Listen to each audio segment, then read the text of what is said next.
नमस्कार दोस्तों, आशा करता हूँ आप सब बहुत अच्छे होंगे। स्ट्रेट जीरो में आपका बहुत बहुत स्वागत है। दोस्तों, आज है 14 सितंबर 2020 यानी आज ही के दिन हम अपने देश की अपनी मातृभाषा, अपनी राष्ट्रभाषा, अपनी मातृभूमि की जिस भाषा से हम जाने जाते हैं पूरे ऑल ओवर इंडिया में कि भैया अगर आप चाहे अरब में चले जाएं, आप अमेरिका चले जाएं, आप इंग्लैंड चले जाएं, आप रशिया चले जाएं, तो वहाँ पे आपको हिंदी के नाम से जाना जाता है, वहाँ पे आपको हिंदुस्तान के नाम से जाना जाता है। तो दोस्तों, आज हमारी हिंदी और हमारी हिंदी भाषा का प्रमुख दिन है, इसलिए सबसे पहले आपको हिंदी दिवस की बहुत बहुत ढेर सारी बधाइयाँ, बहुत बहुत ढेर सारी शुभकामनाएं। दोस्तों, आज है हिंदी डे और आज के दिन हिंदी भाषा को हम सेलिब्रेट करते हैं, जिसके रूप में हम जाने जाते हैं। तो इस वीडियो में हम डिस्कस करेंगे हिंदी भाषा का प्राचीनतम इतिहास और हिंदी भाषा का कितना महत्व है हमारे जीवन में, हमारे लाइफ में। दोस्तों, आपने सुना होगा कि हिंदी भाषा जो हमारी मातृभाषा है, मातृभाषा में कोई भी चीज़ जब हम कम्युनिकेट करते हैं, बोलते हैं, तो बड़ी हमें सहजता महसूस होती है, बड़ी हमें आसानी महसूस होती है।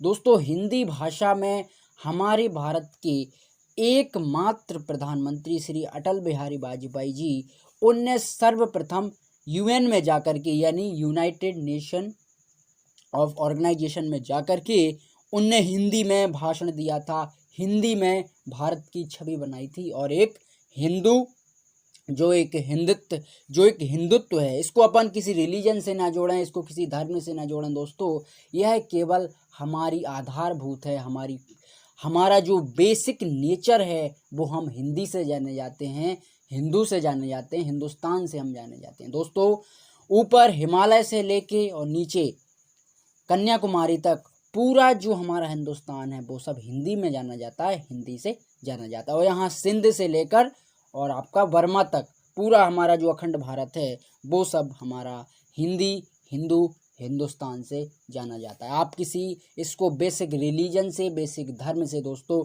ना जोड़ें, क्योंकि सुप्रीम कोर्ट ने भी कह दिया है कि जो हिंदुस्तान है वो है एक जो भारत में रहने वाले लोग हैं, या जो भारत के बेसिक मूल निवासी हैं, बेसिक लोग हैं जो भारत में, यही इनकी उत्पत्ति हुई है और यही इनका समावेशन होगा। तो उन लोगों को हिंदुस्तान के नाम से जाना जाता है और जाना जाता रहेगा, क्योंकि हिंदू और हिंदी यह एक मानव की, या जो हिंदुस्तान में रहते हैं उनकी एक आस्था है, उनकी एक पद्धति है जो कि डेली रूटीन में वो यूज़ करते हैं। ना कि कोई रिलीजन, ना ही कोई संप्रदाय, ना ही कोई बेसिक जो आप उसको मानते हैं, ना ही कोई बेसिक ही धर्म है।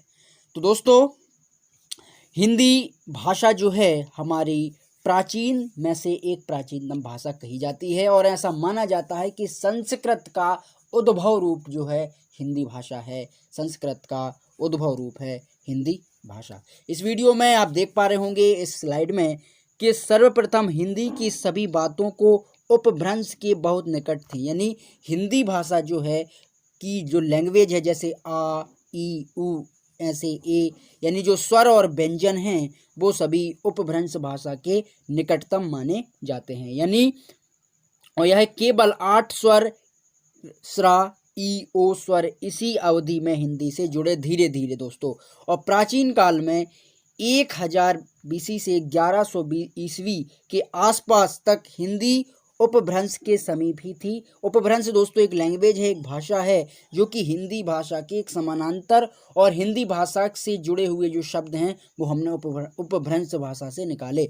उपभ्रंश भाषा समान काम कर रहा था, लेकिन धीरे धीरे जैसे ही समाज में परिवर्तन हुआ, समाज डेवलप हुआ, और तब वहाँ से हमारी हिंदी लैंग्वेज का उद्भव चालू होने लगा। और 1500 ईस्वी के आते आते दोस्तों हिंदी स्वतंत्र रूप में एक खड़ी भाषा के रूप में हमारे सामने उसका एक समावेशन, हमारे सामने हिंदी भाषा का एक बहुत बड़ा स्ट्रक्चर खड़ा हो गया और उसी भाषा के अंतर्गत हम सभी चीज़ों को समझने लगे, जानने लगे।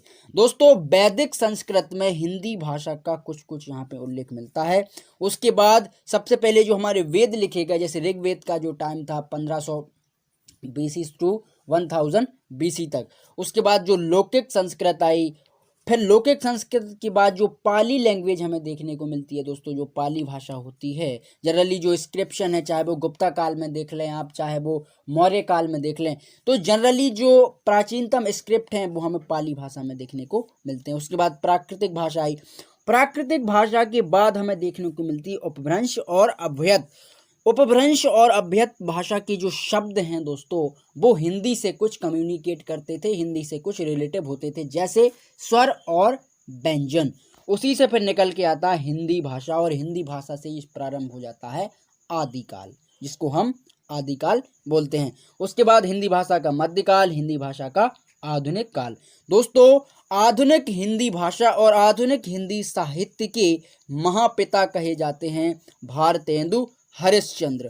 भारतेंदु हरिश्चंद्र। दोस्तों, आपने भारतेंदु हरिश्चंद्र के बारे में हिंदी की जो बुक होती है 11th-12th में, उसमें आपने जरूर पढ़ा होगा। और भारतेंदु हरिश्चंद्र एक बहुत बड़ी शख्सियत हैं, और भारत को हिंदी में मान्यता और भारत में हिंदी जगत में उनका बहुत बड़ा योगदान है भारतेंदु हरिश्चंद्र जी का। इनका जन्म हुआ था 9 सितंबर 1850 में, और इनकी मृत्यु हुई थी 6 जनवरी 1885 में।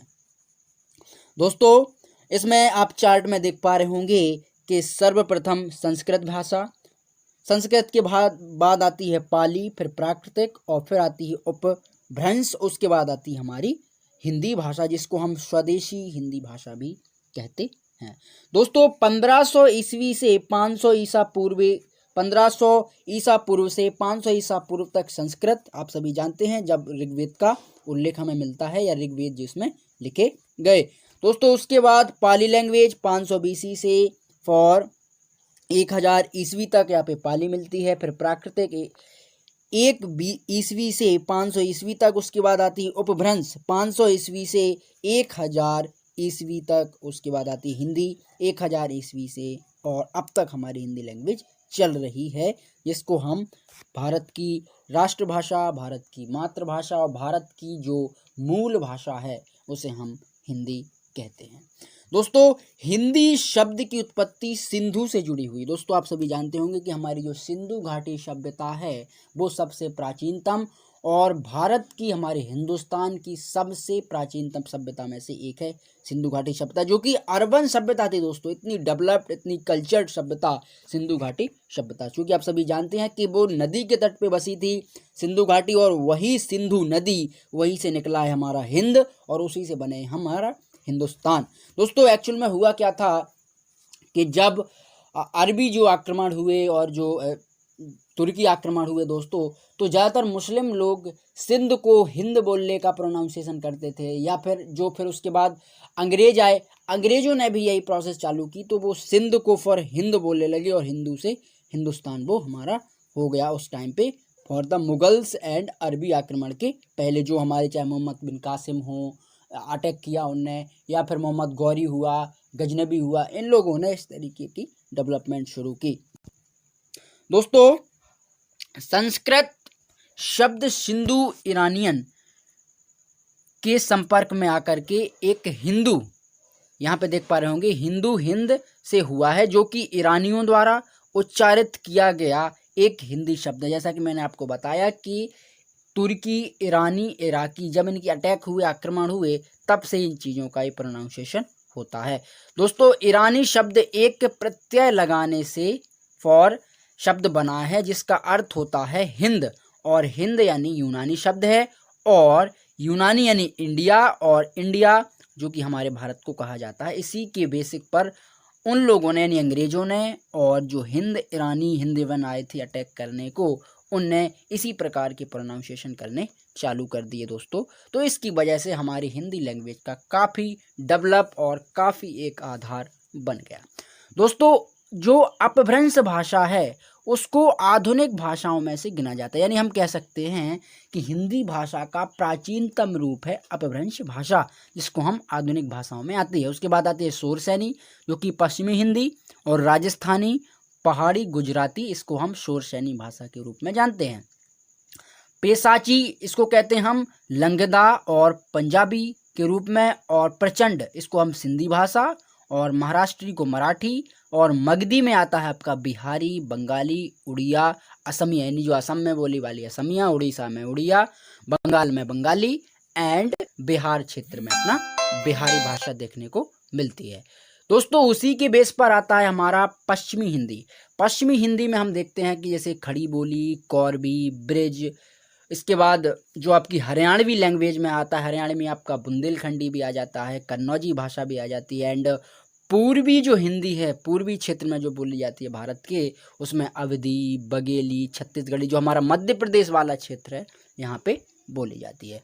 उसके बाद जो राजस्थानी है, जैसे पश्चिमी राजस्थानी, मारवाड़ी, पूर्वी राजस्थानी, एंड पहाड़ी जो भाषा है, जैसे पश्चिमी पहाड़ी, मध्यवर्ती पहाड़ी, जिसको हम कुमाऊनी, गढ़वाली भाषा भी कहते हैं। दोस्तों बिहार में जैसे भोजपुरी, मगधी और मैथिली भाषा भी बोली जाती हैं।